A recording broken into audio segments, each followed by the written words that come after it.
Hi, I'm Yelena, and welcome to Confetti Conversations, a new type of interview series that mixes heartfelt dialogue with confetti play breaks, just to celebrate the beautiful mess of being human. I'm your host and the creator of the Confetti Project, a decade-long movement that explores joy, play, and the power of fully taking up space in pounds of confetti. Today's guest is my friend, Julia Firestone, a transformational coach, facilitator, community builder, and a fearless voice in the social impact space. In today's episode, we talk about trusting your creativity, embracing your inner seasons, and how to unapologetically take up space in a world that actively tries to shrink us. This episode is for anyone that has been told that they're too much and is ready to turn that into a superpower. Welcome to your new favorite playdate.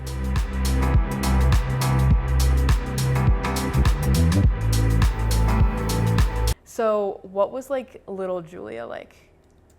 How would you describe her? Extremely precocious, which is maybe not surprising because you know me a bit. So I've always been very much an extrovert, very much an only child, and joyfully, I was gonna say aggressively, but I'll say joyfully so. I was also very comfortable with entertaining myself. So I had a little traveling bag, cotton bag with plastic figurines in it that I would just take out and, play with on my own. I was really close with my parents and still am, and really close with their friends too. So I think I sort of learned that being charming at an early age, got me far. So I got very comfortable interacting with my parents' peers, and then felt more awkward maybe around my own peers. My dad was older, so I was around elders a lot, and I loved it.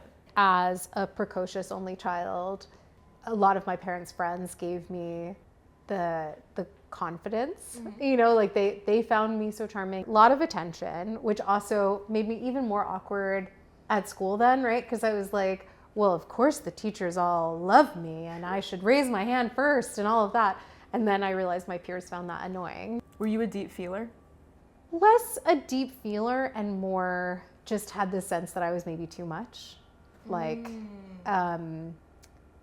just had too much to say, or took up too much space, or talked too much. So tell me a little more about that, because my follow-up to the first question is always, who were you as a child, right? And then as you grew up, what disconnected you from that, the purity, the truth of yourself, right? From school to certain experiences. Where did you get the you're too much, right? Where that became internalized? Some of it was passive, taking it in, right? And just noticing how peers responded to me. And even teachers were kind of this kid, I did well in school. I was a good student. I had lots of friends always, but I think a pretty significant moment for recognizing that too muchness in myself was in 9th grade when my group of friends invited me to an AOL chat room and they friend dumped me. Oh my God, Erica's gasping back there. They basically said it was because you're too much. And at the time they also said it's because you're too flirty and we find it annoying that you have crushes on everyone. And I was a 14-year-old who truly had crushes on everyone. I really did. My heart was I could go from 0 to 100 really quickly and just fall in love. And I look back on that 14-year-old me and I'm oh, how sweet that your heart was so generous. But, some of it too was recognizing that whenever I spent time with that group of friends, I felt really anxious and I didn't know what anxiety was. I also didn't get an ADHD diagnosis until a couple of years ago. And I for sure had those things. And so what I can see now looking back is I would feel anxious because I could feel them judging me. And then I would fill the space of any silence because I felt anxious. And then I would just be talking about a lot of, nonsense. As we would put it back then, I was so random. I think going through that experience with the friends I definitely took on their judgment of me for a long time and felt like I had to just get better at being quiet. I had to Dim. I had to be less, take up less space. So what was your kind of journey of coming back to yourself as an adult? I don't think I really got there until my late 20s of really starting to make that. I think I made attempts. Like I would, I don't know, through things like practicing yoga or meditation. I didn't see a therapist for the first time until I was 29. I did a lot of deep work when I turned 30, around that time, and have continued to since. That's been ongoing. But I think my 20s, it was sort of like stuff down the discomfort, right? And just keep going. I think I had this story that I was telling myself that I'm really strong. There were a lot of things that honestly, like my friends, my family didn't know I was actually struggling with. And I don't think I even really knew. Like I didn't cry probably for 10 years, except to movies where an animal died. And so it wasn't until I moved across the country in that relationship. I moved to LA in 2018 and we broke up a few months in. And that was like a real clarifying moment. I was embarking on getting training and getting certified as a coach. And I must have received 40 hours of peer coaching. And as I was going through so much transition and change, it was wildly impactful. And so that was a real time of coming back to myself. There were so many solo hikes during that time and just moments of trying to allow myself to fall back in love with who I am. Amazing. Well, you ready to play with some confetti? I would love to play with some confetti. I'm ready.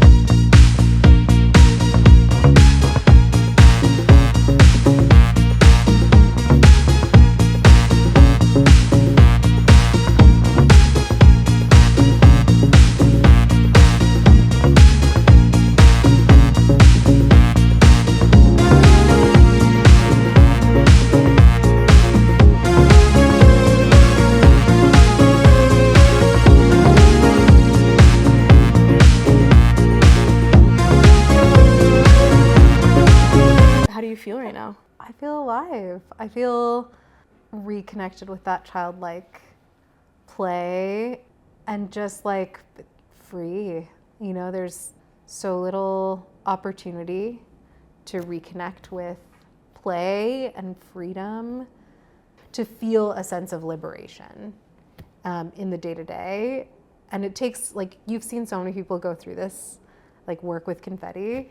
It takes a few minutes to get there, to like just drop the barriers and give myself permission to like look silly or feel a little weird.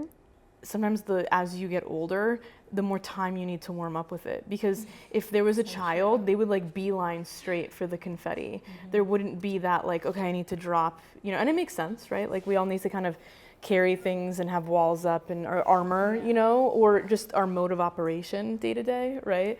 But yeah, it's so, it's interesting like how kids can be like reminders, like even within ourselves, those parts that maybe are dormant or haven't been, activated in a long time.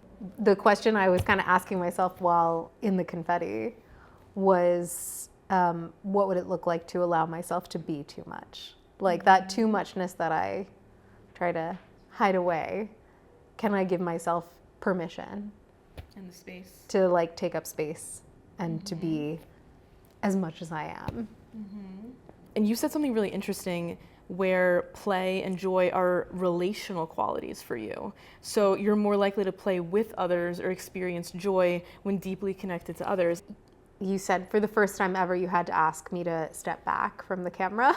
I was like playing with my own, like we talked about crushes and stuff earlier, and like I've often judged myself for being crushy or like flirtatious as part of just like who I am.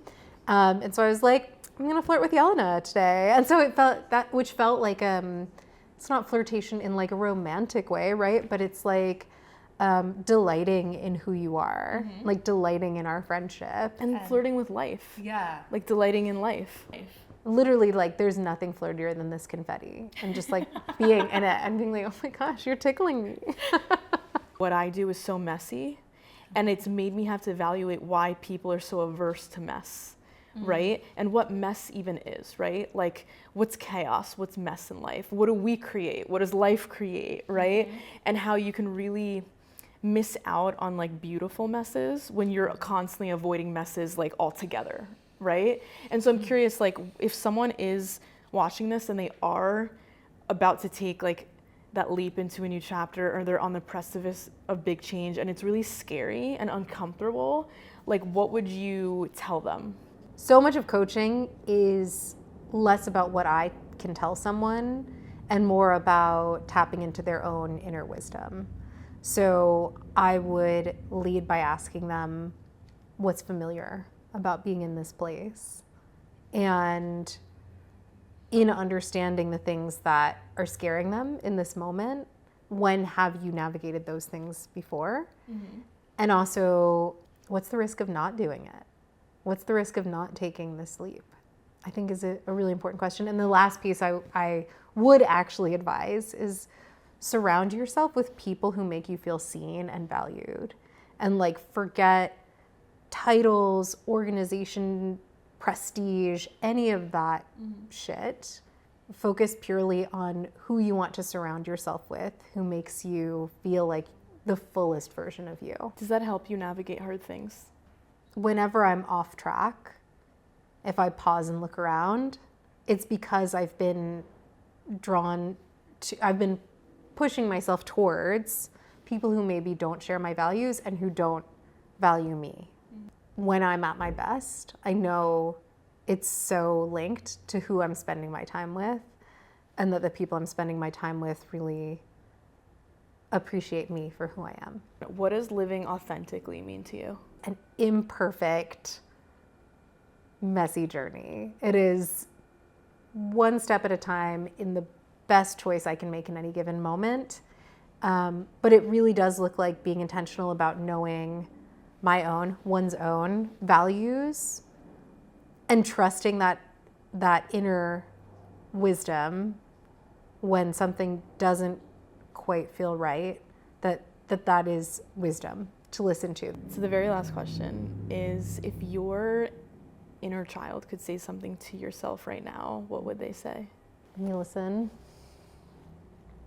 She would say, "You've got this," or "Wow, what a cool life." The very last thing we're gonna do to close the Here you space is we'll take doing this. this on rugs. We're doing this on rugs. Ready, set, go.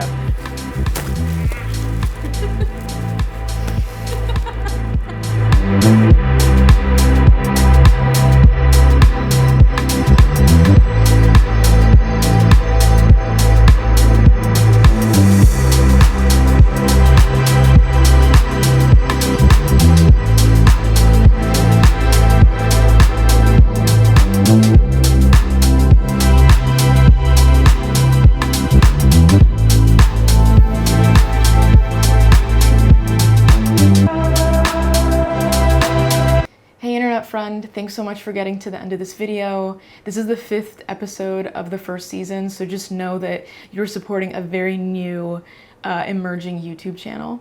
If you like it, please subscribe, please comment, please share, please like. It really goes such a long way for us creators. New episodes drop every Wednesday at 12 p.m. Eastern. Thank you.